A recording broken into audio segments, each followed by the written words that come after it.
Okay, sorry about that. I thought we had a full hour. I guess the free one is only 45 minutes now. But Okay, we're all back. So back to, I think it was Bill, you were saying, talking about the blow money, I would recommend that blow money being, generally a fixed amount. Even with irregular income, I wouldn't recommend saying, hey, we got an extra $1,000, let's go spend an extra $1,000. I would try to keep your blow money to a fixed amount, whatever the two of you are comfortable with within that amount, and then use that irregular income difference either as savings for future purchases or as debt payments or whatever like that, because you should be able to within reason budget for the remainder of your expenses relatively close. Obviously with business expenses it gets to be a little bit more difficult, right? When you're paying for events or training or something like that, travel, those types of things can add quite a bit of variability into it. So it's a little bit more difficult to manage from that standpoint. But generally speaking, I would try and keep the blow money a relatively consistent amount, something that you're both comfortable with and both happy with, because we were right. I mean, we were right there where you and Amanda, Susie was like, I thought we had money and I just went and spent it all, I bought some new clothes and I'm like, what did you just spend money on? We were so close to making the budget. But when we get to the point, where it's like, this isn't working out, but hey, you get your $200, I get my $200. That's all I need. That's all she needs. Then it didn't bother me. I did, she can go out and buy as many pairs of yoga pants as she wants to buy. $200 worth of yoga pants a month. And I'm cool with it. So.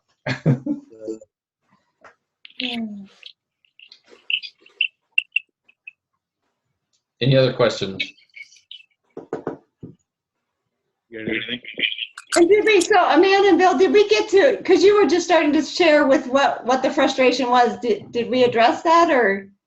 Well, I think he addressed it in his answer, because I think, he kind of nailed the gist of my frustration is like, just tell me, like if I known that it wasn't going to rain money forever, I maybe wouldn't have just bought $200 worth of yoga pants if I would have known that tomorrow it was going to be like, oh, we don't have anything. So I think, I guess it's just reedifying to my free spirit that this is good for us.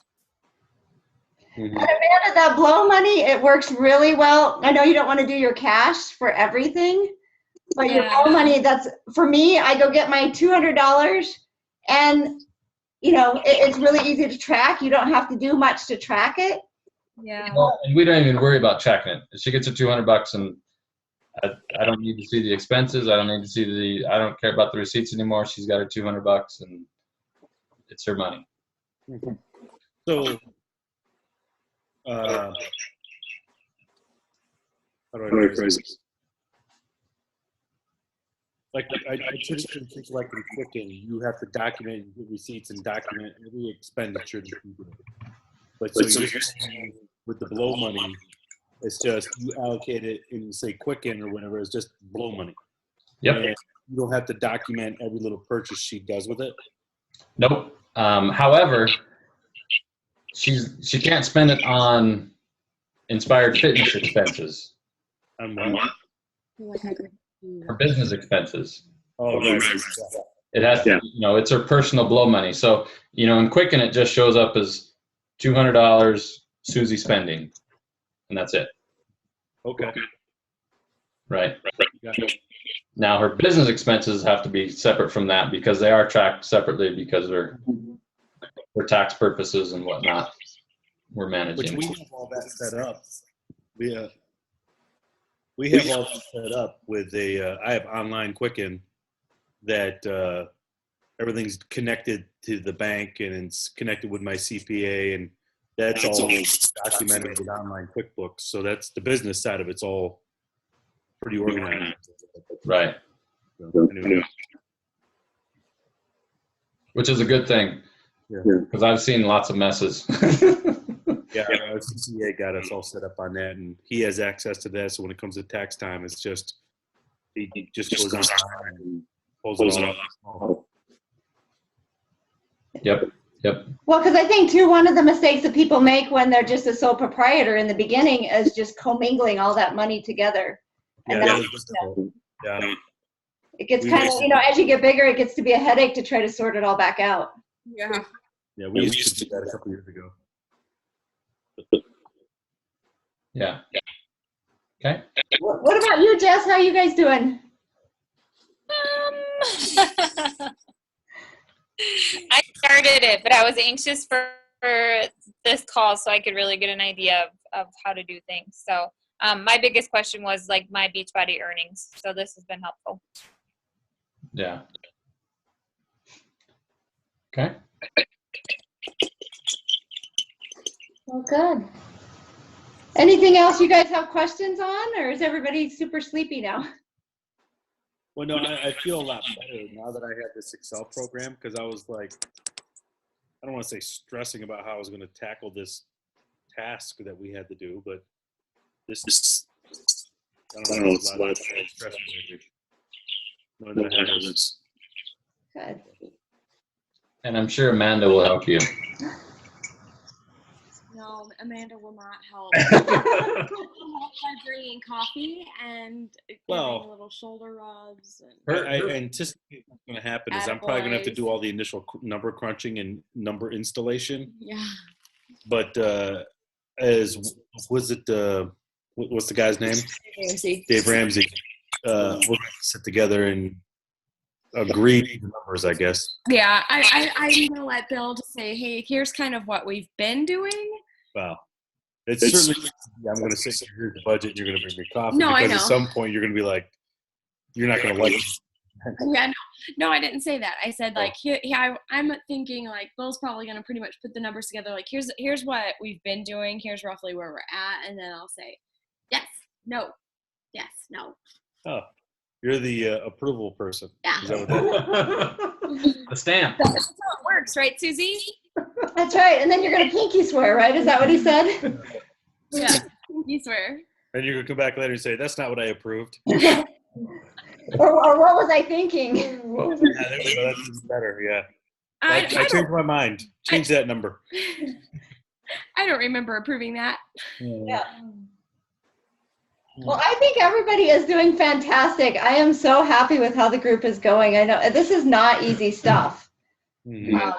but it's going to set you up big time for moving forward. Yeah. You know, and that's kind of the thing is this is the foundation for where you can run from. Okay. Good. So, Yep. Excellent. Yep.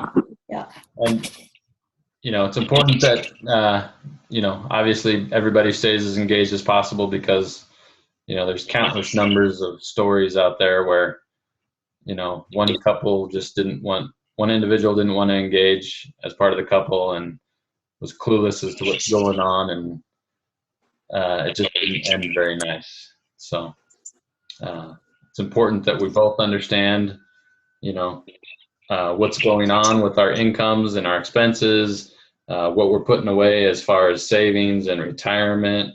We'll get into insurance in a few weeks. You know, it's important for her to understand what we have going as insurance at my work as opposed to insurance at home, you know, life insurance, that kind of stuff. All that, it's important that everybody's on the same game board with that and moving in the same direction. So. arm in arm down the yellow brick road is what I think he said. Right? Yeah, I think arm in arm down the road. I think that this has gone a long ways to like kind of clarify clarify it. And so thank you guys so much for doing it for the group and for us. I know, like Susie said, I kind of drug you into this and now I'm fighting it, but I'm just really grateful for you guys and your expertise and your willingness to volunteer your time with this. It's a big job and we really appreciate it. Oh, I'm glad you guys are getting a lot out of it, and I'm encouraged by the posts that I'm seeing on the page there and reading, and sounds like you're doing really well. This like definitely probably changed my perspective because I've always been it's easy to solve your problem. Spend less money than you take in. What's hard about that? That was my mentality when I was single. I had everything said it was a savings, it was an investment, and then everything else was solved. It's like spend less than you take in. Simple, but clearly it's not. Yeah, it can get a little bit more complicated, and obviously with irregular income, it can be just that much more complicated. Mm-hmm. So it's just important to stay on top of it and understand it. There are a few other pages in the Excel file that I sent out. One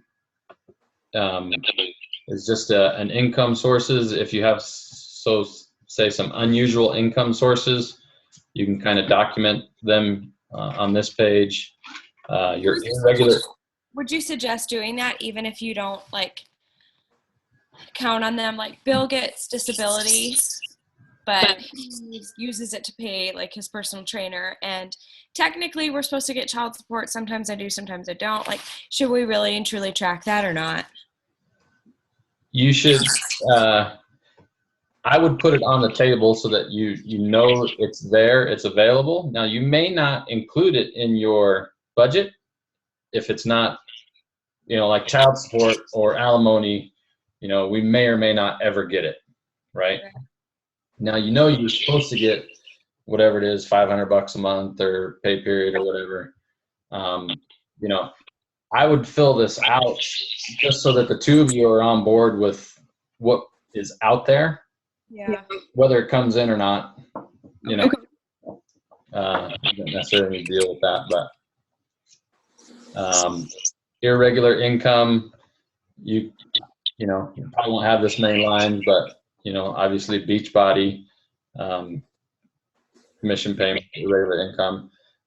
Is this where they put like the quarterly bonuses? Right. So you might, note in here that you may get a quarterly bonus. I get an annual bonus. I know that once a year, in the middle of February, my company gives out a bonus. I have no idea what it is, but, so I know every February I'll have the potential of having some irregular income. So you can kind of note that on here. Pretty simple. We'll get into this more next week, but there's a sheet on here to track all your debt items. This is just kind of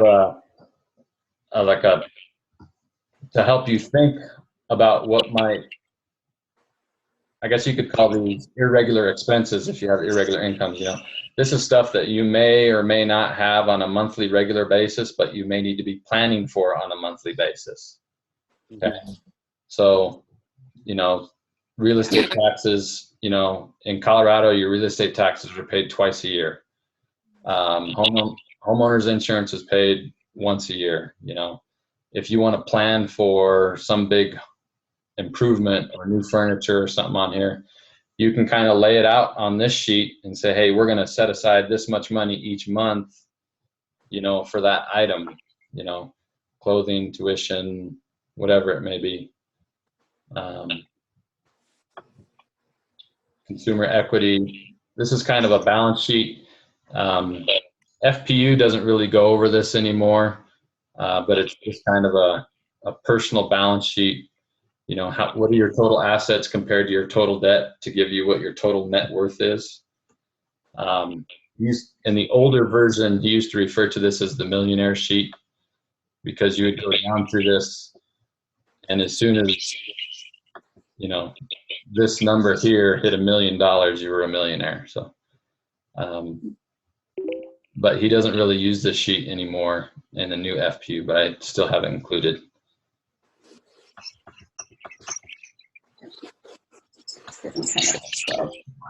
And then there's just a savings sheet and an insurance sheet, which we'll go over in a couple weeks on the insurance section. So.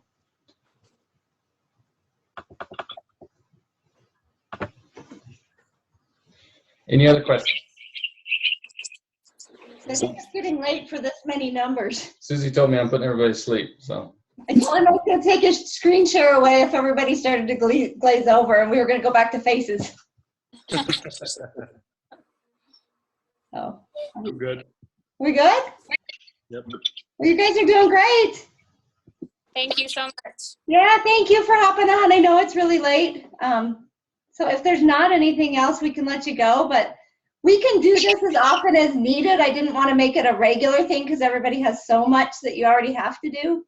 But, you know, if there's a need, holler and we'll hop on and do this. Yep. Cool. Okay, thank you. Yeah. Anytime. All right. Well, you guys have a good night. It was great seeing all your faces. Thanks, guys. Yeah, thank you. Bye. Bye. Bye.